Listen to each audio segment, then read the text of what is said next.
अस्सलाम वालेकुम, कैसे हैं आप लोग। आज मैंने सोचा कि आप जैसा कि आप लोगों ने मुझसे कहा था लॉन्ग केस के लिए, तो मैं आज कंजेस्टिव कार्डियक फेलियर आपको करवा देती हूँ लॉन्ग केस। तो उसके मुझे प्लीज़ ज़रूर आप सब्सक्राइब भी कर लें मेरे चैनल को, और आप फिर मुझे बताएं भी तो ना कि इससे आपको फ़ायदा हो रहा है या नहीं। कुछ कमेंट लिख दिया करें, उससे मेरा बहुत हौसला बढ़ जाता है। मैं हर दफ़ा आपसे ये रिक्वेस्ट करती हूँ, और जिन लोगों ने मुझे कमेंट्स लिखे उनका बहुत बहुत शुक्रिया। वैसे मैं सबको इंडिविजुअली जवाब देती हूँ, ठीक है। तो CCF कर लेते हैं हम, कंजेस्टिव कार्डियक फेलियर।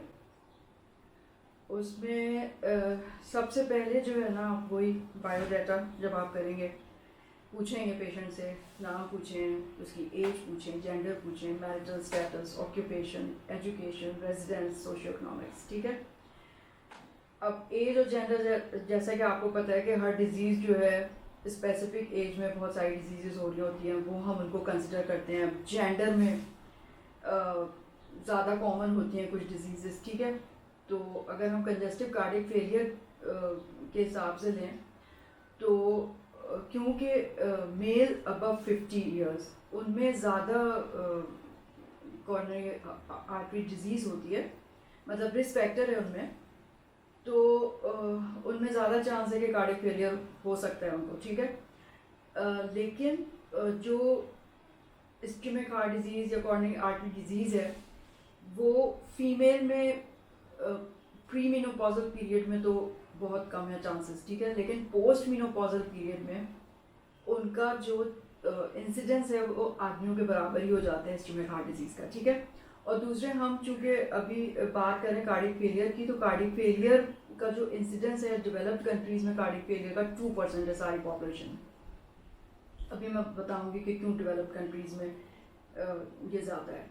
और दूसरे 60 ईयर्स 10% जो लोग होते हैं ना, वो 60 ईयर्स या उससे ज़्यादा के होते हैं जिनको कार्डियक फेलियर होता है, लेकिन 40 अबव भी हो सकता है।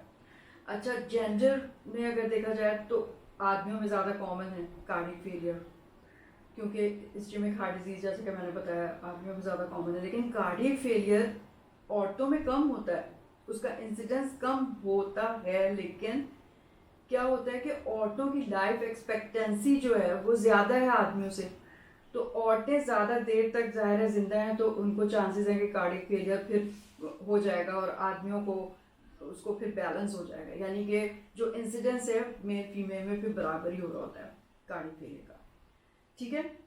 अच्छा, अब प्रेजेंटिंग कंप्लेंट्स आप पूछेंगे ना पेशेंट से, तो cardinal symptoms of heart failure are fatigue due to low cardiac output and shortness of breath, orthopnea, nocturnal cough, paroxysmal nocturnal dyspnea, that we call it PNT, ठीक है। तो बारी बारी हम देख लेते हैं कि आपको क्या क्या पूछना होगा पेशेंट से। बहुत मतलब तफसील से एक एक चीज़, जैसे हमने जब COPD किया था तो डिस्निया के बारे में मैंने बताया था, बहुत सारी चीज़ें, डिस्टिंग्विशिंग फीचर्स भी बताए थे, तो वो उसमें से आप देखिए। अच्छा, डिस्निया का पहला है कि ask the patient to describe dyspnea in own words and effect of position, infections, environmental stimuli on dyspnea. जाहिर बात है जब पेशेंट डिस्निया की कंप्लेंट करेगा, अब हमें तो नहीं पता कि कार्डियक ओरिजिन का है या पल्मोनरी ओरिजिन का है, तो ये सब तो आप फिर इन सब हिस्ट्री से ही मालूम करेंगे। In early stages of heart failure dyspnea is observed only during exertion, ठीक है। However, as the disease progresses, dyspnea occurs with less Turner's activity and ultimately may occur at rest. तो जाहिरी बात है, पेशेंट अगर आया है और उसका प्रेजेंटिंग कंप्लेंट्स ही डिस्निया है, तो आपने अब उससे पूछना है ना कि मतलब कब होता है उसको डिस्निया, ठीक है। सही तरीके से आपको एक्सर्शन के बाद होता है, फिर आपने पूछना है कि उसका प्रोग्रेस कैसे हुआ, ठीक है। हो सकता है जिस वक्त आपके पास पेशेंट है उस वक्त उसको रेस्ट में ही हो रहा हो डिस्निया, तो आपने पूछना है कि पहले क्या होता था अब क्या हो रहा है, ठीक है, जिससे आपको अंदाजा हो कि प्रोग्रेसिव है dyspnea. Origin of dyspnea is multifactorial.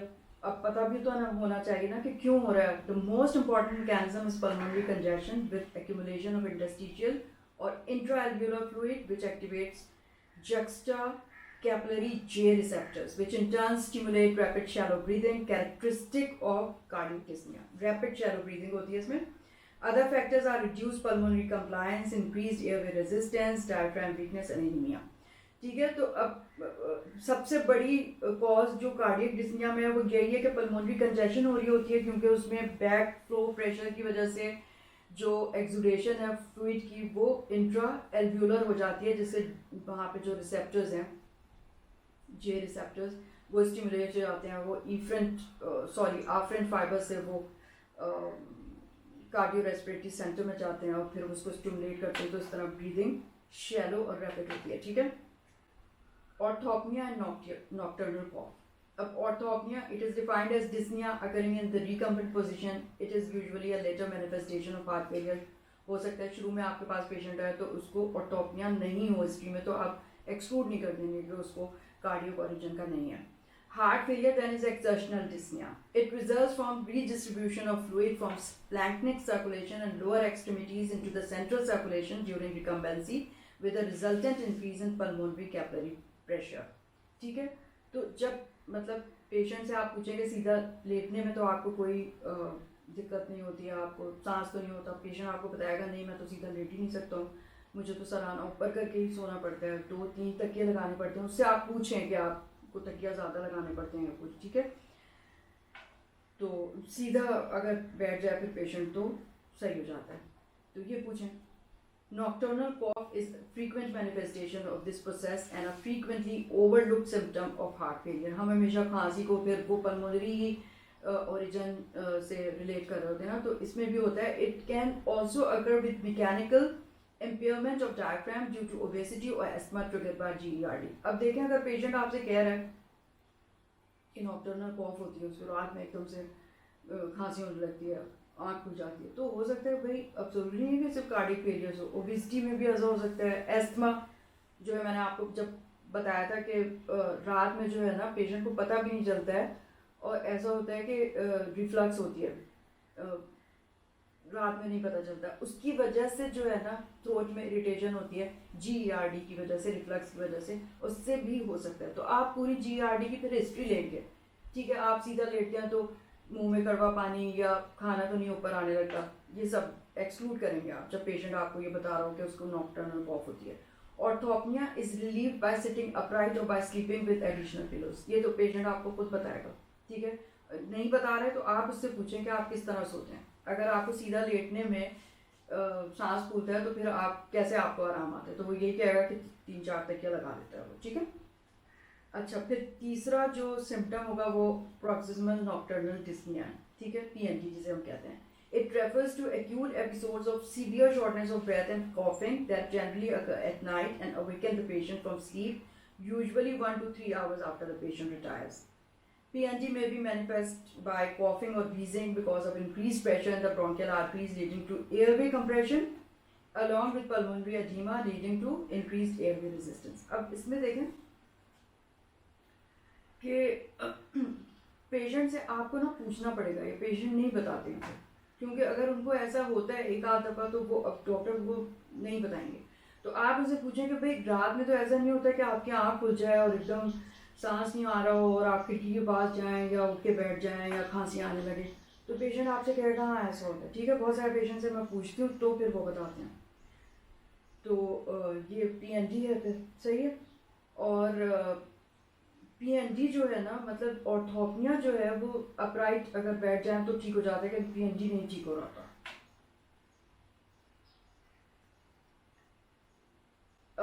Whereas, like I have told you, orthopnea is relieved by sitting upright at the side of the bed with legs in a dependent position. PND has persistent coughing and wheezing even after I have assumed the upright position. तो उसमें फिर wheezing भी होने लगेगी और coughing भी होगी और रुकेगी भी नहीं। Cardiac asthma, अब इसको हम कहते हैं cardiac asthma. Cardiac asthma is closely related to PND, characterized by wheezing secondary to bronchospasm, and must be differentiated from primary asthma and pulmonary cause of wheezing. अब इसमें आप ना हिस्ट्री लेंगे, ठीक है, क्योंकि कार्डियक एस्थमा है अगर हो रहा है, इस PND की वजह से उसको हो रहा है, तो उसमें सेकेंडरी ब्रोंकोस्पाज्म हो जाती है, उस वजह से वो हो रहा होता है। लेकिन आप जब एस्थमा को एक्सक्लूड करना होगा तो आप उससे एटोपिक की हिस्ट्री लेंगे, भाई एलर्जी की हिस्ट्री लेंगे, स्नीजिंग तो नहीं होती, बाहर जाते हैं तो आपको किसी मौसम में तो नहीं होता कि एकदम से हो जाए, तो वो आपको हिस्ट्री में बिल्कुल आराम से पता चल जाएगा। रिस्क फैक्टर्स क्वांटिफिकेशन आपने हिस्ट्री में ही कर लेनी है। अच्छा, मैं शुरू में ये बताना भूल गई कि हम जो है ना इसको 2 या 3 पार्ट में कर लेंगे, ठीक है, ताकि एक साथ फिर बहुत ज़्यादा हो जाता है और अपलोड करने में भी मुश्किल होती है और फिर किसी से सुना भी नहीं जाएगा मेरे ख्याल में इतना लंबा। सही है, तो उसको 2 या 3 में कर देती हूँ मैं, ठीक है, 10-15 मिनट के। रिस्क फैक्टर आपने हिस्ट्री में क्वान्टिफाई कर लेना है। Ask about the risk factors for ischemic heart disease. अगर आप कार्डियक फेलियर सस्पेक्ट कर रहे हैं हिस्ट्री से, तो age above 50 ischemic heart disease के जो रिस्क फैक्टर्स हैं, male gender, cigarette smoking, hypertension, diabetes mellitus, obesity, sedentary lifestyle, तो वो सब पूछेंगे। आप जब हिस्ट्री लेते हैं तो ये सारी चीज़ें पूछते ही हैं, तो लेकिन स्पेसिफिकली आप पूछ लें। इसको तो छोड़ देते हैं। अच्छा, फिर दूसरे सिम्टम्स भी हो सकते हैं पेशेंट को, ठीक है। सिर्फ एक तो बहुत ज़्यादा कमज़ोरी होती है ना, फटीग होती है। क्यों होती है? क्योंकि कार्डियक आउटपुट लो हो गई हुई होती है, इस वजह से सीवियर फटीग होती है। और साथ में एनीमिया भी अगर हो, बहुत सारे उसके भी फैक्टर्स हैं कि एनीमिया एग्जैजरेट कर देता है इसको। Patient may present with gastrointestinal symptoms, anorexia, nausea, and early satiety associated with abdominal pain and fullness, and may be due to bowel edema और congested liver। मतलब ये कि अगर बहुत prolong हो गया है कार्डियक फेलियर तो उसमें फिर कंजेस्टिव लिवर कंजेस्टेड हो जाता है, उसका कैप्सूल जो है वो लिवर के बड़ा होने की वजह से वो इंक्रीज होता है, तो उससे भी बहुत पेन होता है, तो वो भी हो सकता है। फुलनेस, उसकी वजह से पेट में दर्द और अर्ली सटाइटी, ये सब भी मिल सकता है आपको। Congestion of liver and stretching of its capsule में lead to right upper quadrant pain, तो ये भी मिल सकता है। सेरिब्रल सिम्टम्स, अगर बहुत मतलब स्टेज 4 पे पेशेंट आया है तो such as confusion, disorientation, sleep and mood disturbances भी हो सकते हैं। Nocturia is common and may contribute to insomnia, ठीक है, क्योंकि फ्लूइड रिटेंशन हो रही होती है और फिर अगर हम ट्रीट कर रहे हैं, डायरेटिक्स दे रहे हैं, तो उसकी वजह से भी नॉक्ट्यूरिया हो रहा होता है, तो उसकी वजह से पेशेंट सही से सो नहीं सकता। पास्ट हिस्ट्री आप पूछें, आप सारी उसकी कोमॉर्बिड कंडीशंस पूछें, history of diabetes, hypertension, ischemic heart disease, पहले से हो सकता है कि डायग्नोज हुई भी हो, asthma, past serious illness, history of any surgery, ये तो सारी आपको पेशेंट से लेना ही लेना है। पर्सनल हिस्ट्री में हैबिट्स पूछें, एडिक्शंस पूछें, सिगरेट स्मोकिंग, वही मैंने आपको बताया था, number of cigarette per day, उसके अलावा ईयर्स, कितने ईयर से पी रहे हैं, ठीक है। हिस्ट्री ऑफ अल्कोहल कंजम्पशन, क्योंकि कार्डियक फेलियर की एक बहुत बड़ी वजह टॉक्सिक डायलिटेशन बाय अल्कोहल भी हो सकती है ना, अल्कोहलिक कार्डियोमायोपैथी, और any other drug addiction. History of any allergies पूछें, पेशेंट जो भी दवाइयाँ ले रहा है वो पूछें। हो सकता है कि पेशेंट आपके पास जब आया, फर्स्ट टाइम आया है, उससे पहले कुछ भी डायग्नोज नहीं हुआ हुआ, तो ये सारी चीज़ें, अब ज़रूरी थोड़ी है कि उसको इस्केमिक हार्ट डिजीज डायग्नोज हुई भी हो तो आप अंदाज़ा कर लें कि कार्डियक फेलियर हो रहा है। लेकिन आपने जब हिस्ट्री ले ली तो स्ट्रेट फॉरवर्ड एग्जामिनेशन में भी हम देखेंगे तो आराम से डायग्नोज हो जाता है। फिजिकल एग्जामिनेशन, अब देखें फिजिकल एग्जामिनेशन का मकसद क्या है। Purpose of examination is to help determine the cause of heart failure as well as to assess the severity of the heart failure. मतलब इस तरह एग्जामिन करें कि आपको कॉज भी पता चले उसकी कि क्या कॉज हो सकती है, ठीक है। अब जनरल फिजिकल एग्जामिनेशन में आप examination should begin during interview of the patient. जाहिर बात है कि जब आप उससे बात कर रहे हैं तो कितनी सारी चीज़ें आप उसकी देखेंगे ना, मतलब ये कि उसका पोस्चर देखेंगे, अगर वो बैठा हुआ है, लेटने में उसको मुश्किल हो रही है, डिस्ट्रेस हो रहा है वो लेटने में, आपको पता चल जाएगा कि इसको शायद ऑर्थोपनिया हो रहा है। और फिर उसके बाद जब वो बात करेगा तो उससे ही पता चल जाएगा पूरा सेंटेंस कंप्लीट नहीं हो रहा, शैलो ब्रीथिंग हो रही है, ठीक है।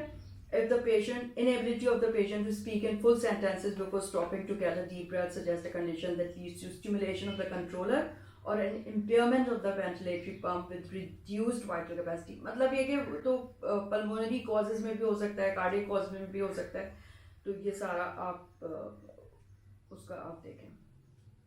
वाइटल साइंस, फिर आपने ज़ाहिर ब्लड प्रेशर देखना है, पल्स देखनी है, रेस्पिरेटरी रेट देखना है, टेम्परेचर देखना है, पल्स बहुत सही से, उसका वॉल्यूम, उसकी इरेगुलर तो नहीं है, फिर रेगुलरली इरेगुलर है, इरेगुलरली इरेगुलर है, उसका वॉल्यूम क्या है, ये सारी चीज़ें आप बहुत अच्छी तरीके से ना देखिए। रेस्पिरेटरी रेट बढ़ा हुआ होगा अगर उसको डिस्नी हो रहा है।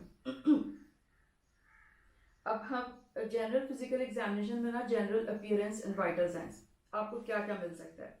In mild to moderately severe heart failure the patient appears in no distress at rest. देखिए ना, रेस्ट में तो उसको बिल्कुल कोई डिस्ट्रेस नहीं होगी except for feeling uncomfortable when lying flat और more than a few minutes. ठीक है, ये तो जाहिर बात है कि रेस्ट में तो उसको कुछ भी नहीं हो रहा, लेकिन थोड़ा सा भी एक्सर्शन करेगा तो फिर उसको सिम्टम्स शुरू हो जाएंगे। In more severe heart failure the patient must sit upright, may have laboured breathing and may not be able to finish a sentence because of shortness of breath. ठीक है, स्टेज 4 पे जो है ना सिम्टम्स एट रेस्ट होने लगते हैं, और स्टेज 1 में तो बिल्कुल रेस्ट पे सही होता है पेशेंट।